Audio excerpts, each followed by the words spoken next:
Now, it's important to provide ways for your audience to participate during a webinar, and we've included certain features with this in mind. Consider having a moderator with co-organizer privileges. Your moderator can help with the housekeeping and the intro for your event, or they can launch polls for you. Polls. Have a few polls set up to use during the event. It's a great way to find out additional information from your attendees, as well as keeping them engaged. Encourage Q&A. Perhaps the co-organizer is going to answer the attendee questions while you focus on presenting. Use the drawing tools to highlight important items during your presentation. And finally, use the hand-raising feature. You can use this feature to identify attendees who want to ask a question, or you can do a casual poll with your audience. All of these features will keep your audience engaged with your event. Your poll questions will be available in the polls dropdown during your session.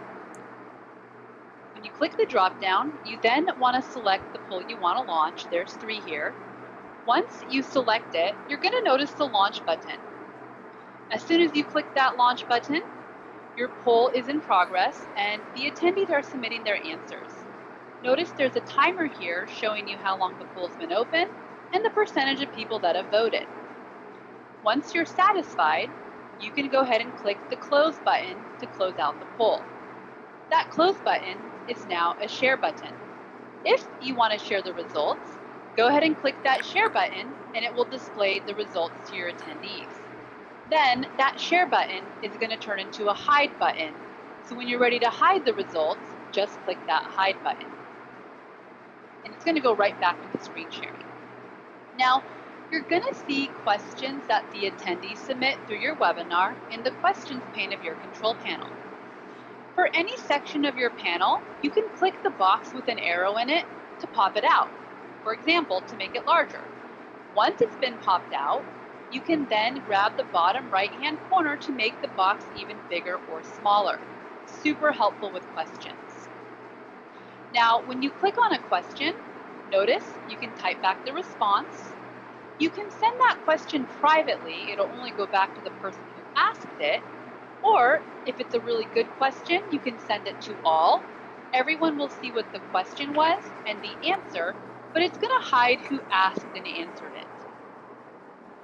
The check mark here is going to display next to the questions that you've responded to. And notice, if you right-click on the question, you can flag questions based on priority.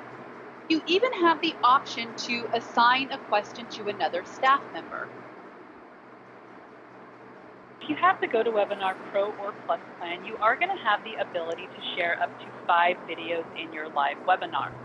First, you're going to want to add those videos. So come down here, scroll to the Engage Your Attendee option, and you're going to see the video option here.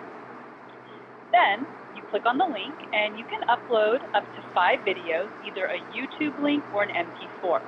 Now, you are going to want to upload these videos in advance. Then, once you start that webinar, you can actually launch the video straight from your control panel. The video that you pre-uploaded is going to be in the Share My Screen drop-down highlighted here. Just select the video that you want to play.